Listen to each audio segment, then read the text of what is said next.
들어가시면 됩니다. 네. 작가님 오늘 표현을 조심해야 될 것 같아요. 네. 제가 이렇게 제작에 참여한 작품이 이렇게 세계적인 반응을 얻게 될지는 OTT계를 뒤집어 놓은 파친코라는 작품 자문을 맡아서 오늘 그와 관련된 이야기도 하고요. 또 이게 파친코가 그냥 그런 작품이 아니라 그 배경이 역사 이야기잖아요. 그래서 함께 좀 나눠보는 시간을 가져보도록 하겠습니다. 가자!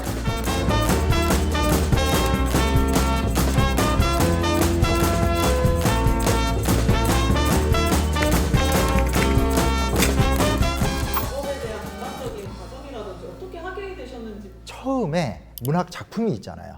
파친코라는 이제 재미 작가 이민진 작가의 미국에서 엄청난 베스트셀러. 러프하게 대본화하는 작업 과정 중에 이건 너무나 역사성이 짙고 우린 제대로 만들고 싶다 이런 의견이 나오면서 그러면 한국인 역사 전문가를 초빙을 해서 이 작품을 만들자. 초기에 나온 첫 번째 소스의 대본을 그 내용을 다 읽으면서 오류를 집어내고 바꿔야 될 거 바꾸고 개선해야 될 거 개선하는 작업들을 해서 정리해서 보내주는 게 한두 달 정도 걸렸고요. 그 다음 작업들은 이제 촬영에 들어갔잖아요. 그때는 이제 중간중간에 계속 연락이 왔죠. 갑자기 전화가 와가지고 미국에서 막 선생님 1920년대인데 지금 사탕을 먹어도 돼요? 초콜릿을 아이한테 줘도 돼요? 무덤을 만드는데 비석을 세워도 되냐? 오더 나오면 알겠어요 해서 그때 포인트로 하고 근데 이제 감사했던 건 적당하게 해줘서 너무 고맙다. 이 드라마라는 거나 영화라는 거 우리가 절대로 놓치면 안 되는 게 뭐냐면 이거는 허구와 사실의 공존이에요. 아무리 자료를 연구해도 그것을 우리가 원하는 만큼의 형상화 시킨다는 건 불가능하거든요. 그래서 어느 정도 허구가 들어가야 돼요. 그래서 허구와 창작자의 자유를 인정해주는 상태에서 작업이 추가가 돼야 되는 거기 때문에 그 조절을 좀 맞춰줘야 되는 건데 대본을 쭉 보니까 일단은 원작이 워낙 탄탄했기 때문에 뭐 이렇게 생각보다 자뭇거리가 많다고 생각하진 않았어요. 근데 막상 꼼꼼하게 살펴보니까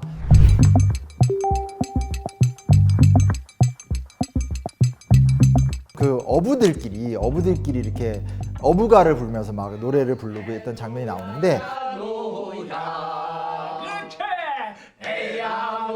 그 어부 중에 한 명이 민족의식이 강해가지고 막 그런 독립 발언했다가 일본 경찰단 잡혀서 막 맞고 이런 장면이 나오잖아요. 근데 그 장면이 원래는 어떻게 돼 있냐면 맞다가 이 사람이 너무 억울하잖아. 탁 일어나면서 울 밑에선 봉선하여 막 계속 막 노래를 부르는 거야. 그러니까 일종의 테마곡처럼 홍남파가 작곡했던 이 봉선화가 민족의 어떤 의식을 표현하는 것처럼 묘사가 돼 있어요.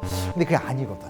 일설에 따르면 홍남파가 자기의 음악 초연회 이런 것 때 썼던 음이었는데 그 음을 막상 초연을 하니까 사람들 분위기가 막 안 좋아지면서 사람들 민족을 생각하더라 해서 재빠르게 발맞춰서 그렇게 노래가 바꿨다 이런 비판도 있어요. 그 이제 홍남파의 친일 이력 때문에 생긴 썰 같은데 여튼간에 1차적으로 봉선화라는 노래는 한국의 어떤 민족혼을 대변하기에 적합한 노래가 아니었어요. 더 큰 문제는 뭐냐? 시기가 안 맞아요. 봉선화는 1930년대 중반에 나온 노래인데 이 작품은 1910년, 20년대 초반 얘기예요. 그러니까 이 노래를 쓰는 건 앞뒤가 전혀 안 맞는 거죠. 그래서 그런 것들을 좀 강하게 얘기를 했는데 딱 영상 나오자마자 딱 찾아보니까 이 사람들이 그냥 어부가를 부르는 걸 통해서 민중의 애환을 표현했더라고요. 그래서 너무 행복했어요. 너야 야 너야 많이 약된다.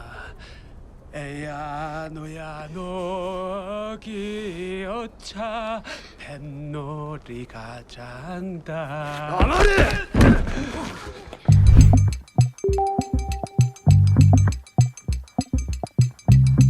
기존 대사가 적당히 하게 추범인데 이렇게 얘기 나오는데 초범이라는 말이 나오더라고요. 근데 시기가 1920년대거든요. 1920년대면 문화통치기. 그러니까 3.1운동 이후에 유화적인 통치를 펼치던 기간이에요. 그러니까 이 시기 때 그렇게까지 강압적으로 무단 통치를 하던 때가 아니에요.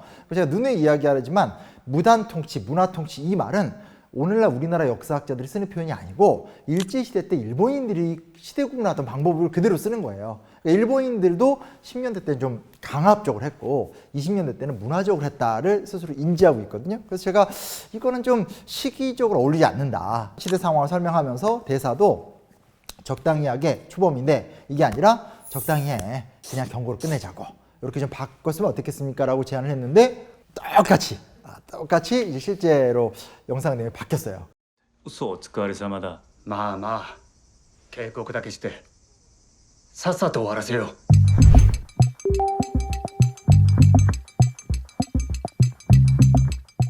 의상 소품 쪽은 이제 가장 중요한 게 아까도 말씀드렸듯이 시기별로 차이가 나요. 그러니까 10년대 때는 뭐 칼을 차고 다닌다라든지, 그리고 20년대 때는 칼을 안 찬다라든지, 30년대 때는 옷 색깔이 군복으로 더 바뀐다라든지, 그게 사실 일제강점기를 표현할 때 좀 중요한 문제예요. 왜냐면 그 시기에 어색한 게 나와버리면 너무나 큰 왜곡이 되는 거거든요.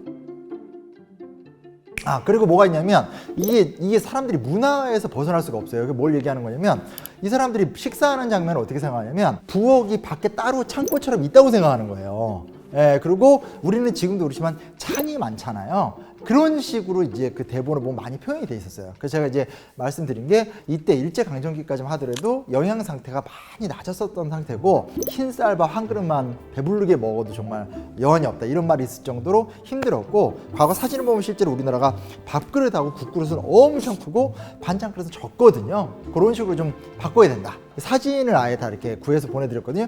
그 이제 결혼하는 장면 보면 은가락지를 주잖아요. 근데 맨 처음에 대본에는 금반지 한 쌍이라고 써 있었어요. 그래서 금반지 한 쌍? 왜냐면 우리나라는 우리 역사에서 사실은 금은이 그다지 중요하지 않아요. 우리는 농업 국가였었기 때문에 농토나 토지, 쌀 이런 게 중요했지 그렇게까지 귀금속이 발전하지 않았거든요. 더 중요한 건 동양의 최고의 귀금속은 옥이에요, 옥. 근데 이제 이 집안이 그런 걸 할 수 있는 집안은 아니고 앞뒤를 좀 따져봤었을 때 우리나라에선 국제보상운동 때의 이제 활동들 같은 거 보면 대부분 다 이제 폐물들을 내놓을 적에 은반지, 은비녀, 은가락지 이런 걸 많이 내놓거든요. 그래서 제가 제안 드린 게 선물을 주면 금반지가 아니라 은반지를 하는 것이 어떻겠습니까? 은가락지가 어떻겠습니까? 이렇게 얘기했는데 그것도 쏙 바뀌어 있더라고요.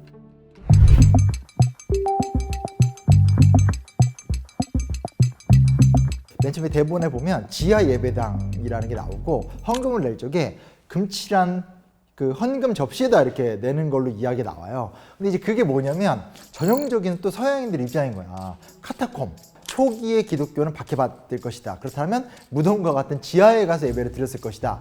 이렇게 이제 생각을 했던 거고, 우리나라 같은 경우는 한국 건축물 자체가 지하가 없잖아요. 대부분 1층 건물들이고 1층이지만 조금 이렇게 약간 깊게 판다라는 정도이기 때문에 그 예배 시설 같은 경우는 다 1층이었다. 혹은 굳이 얘기하더라도 조금 더 이렇게 약간 어두침침한 정도였다 정도로 조언을 해드렸고요.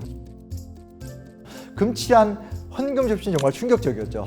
우리나라에는 금칠한 헌금 접시에다가 헌금을 내는 문화는 기독교는커녕 불교, 도교에도 없어요. 그래서 그건 아니고 헌금 바구니 정도였지. 금칠한 상황에 우리가 아주 그런 것들을 얘기하면서 이제 그 당시 남아 있는 그 선교사들 교회 같은 사진들도 보내드렸는데 그게 반영을 해주니까 고맙더라고요.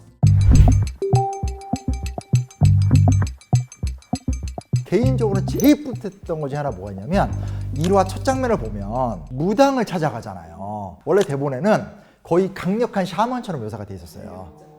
이게 왜냐? 이게 일종의 서양인들이 갖고 있는 오리엔탈리즘인 거죠. 그러니까 중동, 뭐 이렇게 중국 이런 데 가면 굉장히 큰 종교 권력자가 있고 마을 사람들이 거기 가서 이러면서 했을 것이다. 이게 커요. 근데 이건 전혀 우리나라 역사적 사실과 맞지 않죠. 왜냐면 우리나라에서 무당과 샤먼의 영향력이라는 것은 그렇게 컸던 적이 아예 없어요. 찾아볼 수가 없어요. 그리고 기본적으로 삼국시대 때부터 불교가 들어오고 조선시대 때 유교가 들어오고 불교가 됐든 유교가 됐든 무속에 대해서는 어마어마한 탄압을 했거든요. 질병에 대한 대처나 의료 보급이 안 돼 있기 때문에 민중들 입장에서는 자기의 삶의 어려움을 의지하려고 갈 수 있는 게 쉽게 말하면 값싼 무당들밖에 없는 거예요.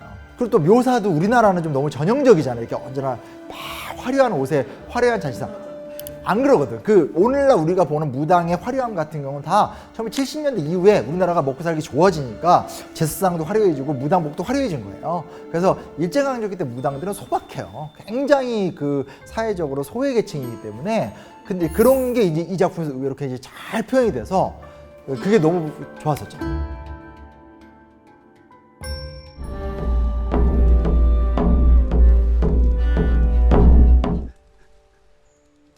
아가 생길 끼다.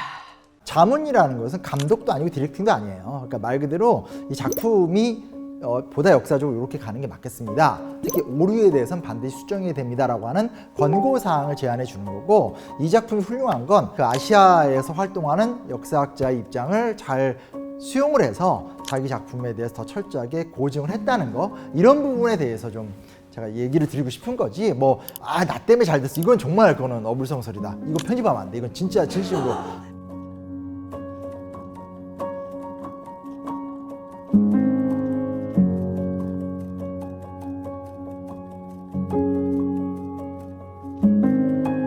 아주 러프하게 얘기하면 80년대 마이클 잭슨 같은 문화가 우리나라의 기획사 문화를 만들고, 그 기획사에서 너무나 창조적인 꽃들이 피어서 어필이 된 거고, 기생충 같은 것도 소위 말하는 계급과 계층의 사회화 같은 것들은 다 서양에서 먼저 연구한 것들이잖아요.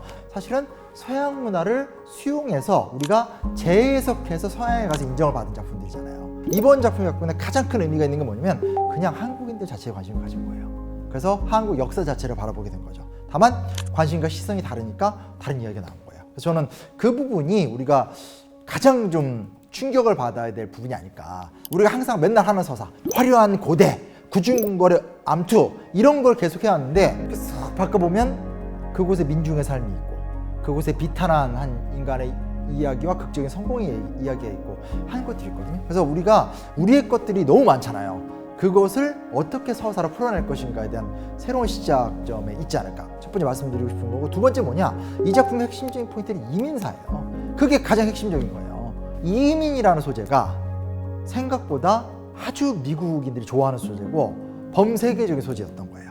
그러니까 왜냐, 미국이 이민사회잖아요. 유럽에서 넘어온 청교도들, 그 다음에 아일랜드계, 이탈리아, 이런 식으로 이민이잖아요. 흑인들, 아시아 다 이민사잖아요. 서양인들이 보기에는 너무나 보편적 소재가 되는 거죠. 그리고 자이니치가 제1이라는 뜻이거든요. 그러니까 제1교포에 대한 이야기인데, 솔직히 말하면 우리가 이민, 제1교포 잘 모르잖아요. 그래서 이 부분에 대한 것이 사실은 이 작품의 가장 큰 성공 요인이에요. 그 이야기는 다음 편에서. 너무 궁금하지? 결국은 역사 이야기를 듣고 싶었는데 얘가 왜 갑자기 지 자랑만 하다가 끝났나. 한번 해본 겁니다. 너무 보람이 있어가지고요. 했는데 이제 사실은 이제 빠친코 얘기를 했던 이유는, 누가 이제 페북인가 올린 걸 봤는데 웃기고 있네. 성공과 기회를 위해서 간 거 아니야? 한반도에 있는 사람들은 굉장히 탄압을 받았고, 일본에 간 사람들은 성공을 위한 기회를 향해서 갔다, 이런 식의 어떤 이야기를 해서 잘못됐다. 이민사가 뭐고 자이니치들의 삶이 어떤지, 한국 역사의 한 부분을 좀 되짚어보자 라는 시간으로 두 번째 이야기를 만들어 봤습니다.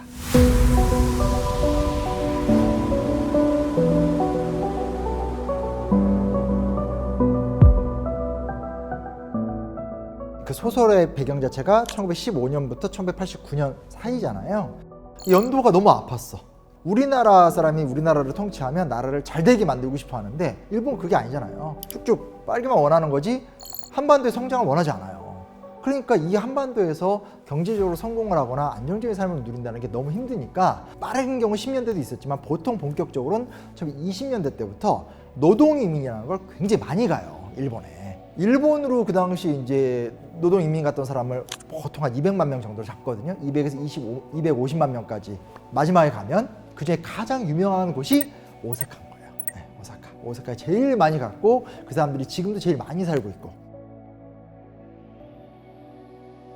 그러다가 1931년에 만주사변이 일어나고 37년에 중일전쟁이 터지잖아요. 그러면서 전쟁기로 들어가잖아요.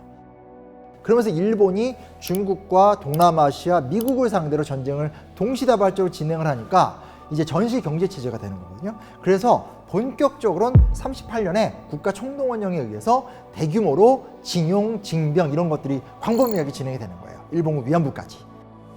거기서 이제 어마어마한 사람들이 또 차출돼서 활용이 되는데, 그러니까 자연스럽게 일본에 있었던 우리나라 교포들조차 그런 대우를 받게 되는 거예요. 처음에는 생존 때문에 일본에 가서 노동하고 정착해 살다가 전쟁기 때 이제 더 힘들어졌다라는 것들. 그 다음 뭐냐면 우리나라가 어떻게 돼요? 분단이 되잖아요. 그나마 좀 여유가 있었던 사람들, 돌아올 곳이 있었던 사람들은 남한이나 북한으로 자기 고향을 찾아서 가게 되죠. 근데 애초에 이민을 한다는 거, 내 삶의 근거를 포기하고 떠난다는 것은 대부분 다 극빈자들이거든요. 내가 본국엔 아무것도 없는데 일본에 내가 장사하는 거리가 꽤 괜찮아. 이런 사람들 돌아올 수가 없죠. 그래서 한 5, 60만 명 정도가 고향에 연고가 없거나 딱히 돌아와야 될 이유를 못 찾거나 이런 사람들이 이제 남게 되는 건데, 남아있었던 상당수의 사람들이 굉장히 강력한 민족의식을 보였었어요. 여기 있더라도 우리가 한민족임을 잊지 말자라는 의지도 있는 거고, 또 하나는 뭐냐면 차별이 너무 심한 거야. 그러니까 이 사람들이 저항심이 생기는 거죠. 그래서 이 사람들이 사실은 한국 국적도 아니고 북한 국적도 아닌 조선적, 이거 황당한 거예요.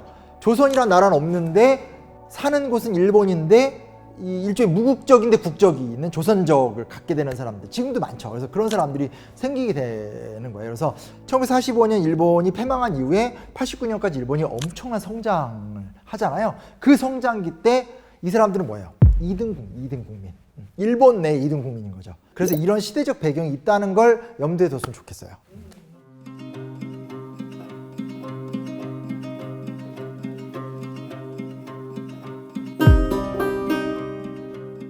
이 나라연의 한 불황민 마을에서 태어났었던 송부자 씨가 성장 과정에서 너무나 심한 조롱을 당하면서 이 얘기를 엄마한테 불만을 터뜨린 거거든요. 근데 제가 지금 방금 말씀드렸지만 불황민 마을이라고 그랬잖아요. 그러니까 우리나라는 너무나 사회 변동이 크기 때문에 다 사라졌어요. 조선 후기, 일제강점기, 한국전쟁 막 엉켜버렸기 때문에 한국은 실질적으로 그냥 말 그대로 수평한 민족이 돼버린 거예요. 최근에 와서 이제 경제적인 문제가 심각해지게 생긴 거지, 우리는 과거 이야기가 중요하지 않아요. 근데 일본은 그렇지 않아요. 예를 들면 일본 같은 경우는 불황민이라고 해서 아주 심각한 차별을 에도마쿠 때부터 받던 사람들도 있고, 그 지역이 특정하게 차별을 받던 지역들도 있고, 그리고 홋카이도나 오키나와 같은 경우는 일본이 근대가 돼서 점령한 지역이잖아요. 그 원주민들 같은 경우도 굉장히 차별을 받아요. 그래서 굉장히 그 차별을 많이 받는데, 실제로 조선인들이 어디 가서 정착을 많이 하냐면 같은 오사카래도 오사카의 불황민 마을, 브라쿠민 이렇게 얘기하거든요. 그런 데 들어가서 많이 정착을 해요. 그러니까 이건 정말 최악인 거예요. 쟤들은 불황민에 사는 조센징이야. 지역 차별, 사람 차별, 민족 차별 이런 걸 겪으면서 컸기 때문에 송부자 씨 같은 경우는 실제로 자살도 생각을 많이 했었고, 결혼하기 전까지 직업을 22번이나 바꿨다. 조센징이라는 게 딱 드러나면 잘리니까. 이게 우리가 보통 일제강점기 때 들었던 이야기인데 해방 이후에도 이런 일들이 빈번했다라는 거고요. 가장 유명하게 알려진 사건이 김일호 사건이에요. 사건 자체는 일본 시즈오카현에서 자이니치였던 김일호가 야쿠자 2명을 이제 죽였던 사건이에요. 그러고 나서 이제 도주를 하면서 온천에 들어가요. 그 온천에서 숙박 중이던 이 13명의 손님과 종업원 5명을 인질로 삼아서 이제 대치를 한 거예요. 무려 88시간. 그럼 이거 우리 알죠? 생중계되고 난리가 나요. 온 나라를 떠들썩 하다가 결국 이 사람이 체포가 돼요. 체포가 됐는데 이 사람의 인터뷰가 굉장히 화제가 됐어요. 나는 어렸을 때부터, 내가 자이니치인데 어렸을 때부터 나를 더럽다, 야만입니다, 맨날 친구들 놀리고 학교 선생님도 맨날 때리고, 완전히 어렸을 때부터 차별을 하면서 내가 초등학교를 중퇴할 수밖에 없었다. 제대로 된 삶을 잘하지 못하고 이렇게 됐다. 뭐 이런 이야기를 하게 되면서 일본 사회에 소위 말하는 눈에 보이지 않는 민족차별, 계급차별, 문화차별이 있다는 것이 이 60년대 후반에 크게 폭로가 됐던 사건이에요. 알잖아요. 일본 사람들 친절하고 아무 말 안 하고 웃지만 이지메, 차별, 이거에 대해 저항하면서 사실 이때 이 사람 때문에 이야기가 많이 알려졌는데, 김일호 사건을 제가 또 왜 이야기하냐면 이 사건에 야쿠자가 등장하잖아요. 그러면서 사실은 오랜 기간 동안 일본의 야쿠자의 상당수는 자이니치다, 이 오명이 또 굉장히 컸었어요. 근데 그게 왜 그러냐면 아까도 말씀드렸듯이 사회적으로 이 자이니치들이 성공할 수 있는 공간이 없고 불량 청소년에서 이제 야쿠자로 가는 경우가 종종 생기죠. 근데 그 중에 흥미로운 게 뭐냐면 미치 히사유키라는 사람이 있습니다. 이 사람은 이제 정건영이라는 사람인데 이 사람이 일본 내에서는 제일 유명한 사람이에요. 그래서 도쿄 일대, 특히 긴자 알죠? 긴자. 일본의 상징의 동네잖아요. 그죠? 명품거리 쫙 있고 그 긴자 지역의 상권을 다 확보해요. 일대로 이제 좌지우지하는 최고의 조폭이 된 거예요. 그래서 저는 이번 빠친코도 흥미로웠던 게, 빠친코에 보면 이민호가 나오잖아. 그 시기 때 이 정도 힘을 가진 조선인이 있었다? 딱 안 떠올라요. 근데 제가 그 부분에 대해서 아무 말도 안 했고, 그 부분이 오히려 흥미로웠던 게 뭐냐면 나중에 1950년대, 60년대, 80년대까지 자이니치 사회에서 배출한 조선인 야쿠자를 생각하면 이거 어울린다. 사실 그 생각을 해서 저는 맨 처음에 대본을 보고도 이거 굉장히 창의적인데? 뭐 이러면서 저는 또 소설이니까 그런 것들도 좀 흥미로운 부분인 거죠. 그래서 우리가 좀 오해하면 안 되는 게 그러면 자이니치들 다 폭력배들이네 이렇게 보시면 안 되고, 이 그들의 어떤 고단한 삶 속에서 또 조선의 야쿠자도 있었다. 그게 빠친코라는 작품에 아주 흥미롭게 투영이 되어 있다. 이 정도로 보시면 좋을 것 같아요. 아마 시즌 2가 제작이 되면 시즌 1에서도 이제 뭐 말해줄 수가 없네. 대본을 다 정말 얘기해줄 수가 없네. 근데 이제 시즌 2가 되면 이민호 이야기가 굉장히 다양한 형태로 그려질 건데 이렇게 주목해서 보시라. 제가 이렇게 이제 얘기를 해드린 거예요.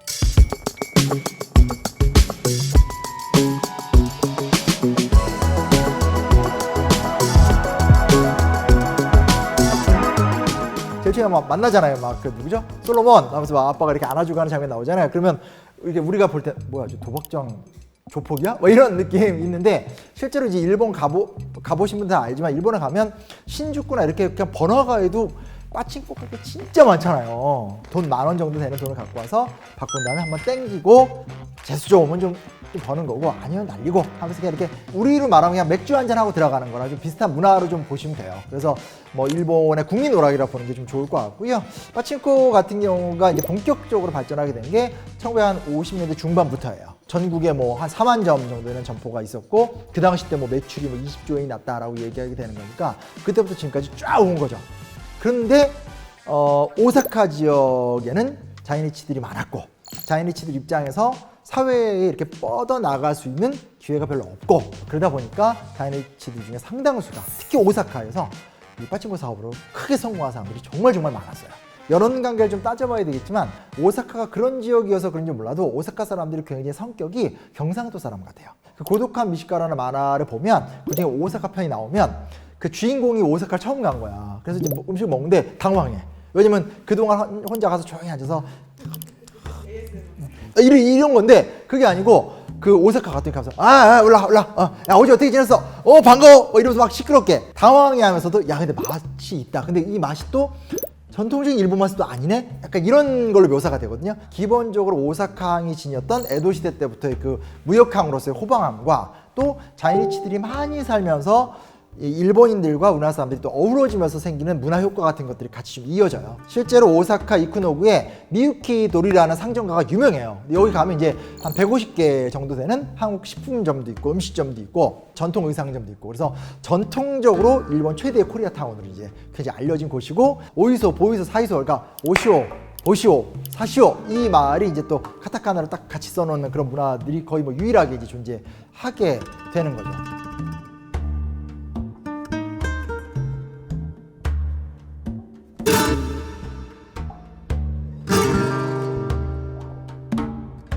우리와 같은 민족성을 갖고 있지만 다른 문화와 다른 국적 속에 살아가는 우리의 동포들이다 라고 바라보면 그들이 갖고 있는 독자성을 우리가 좀 새롭게 인식할 수도 있고 그들의 역사에 대해서 우리가 잘 이해도 할 수 있고 그들의 문화를 존중하면서 함께 머리를 맞대면 그들도 풍요로워지고 우리도 풍요로워질 수 있는 기회다. 빠칭코가 그런 도구로 우리한테 쓰였으면 좋겠고 우리 민족의 역사다. 우리 거야. 이렇게 보기보다는 우리가 함께 만들어가야 될 이야기다.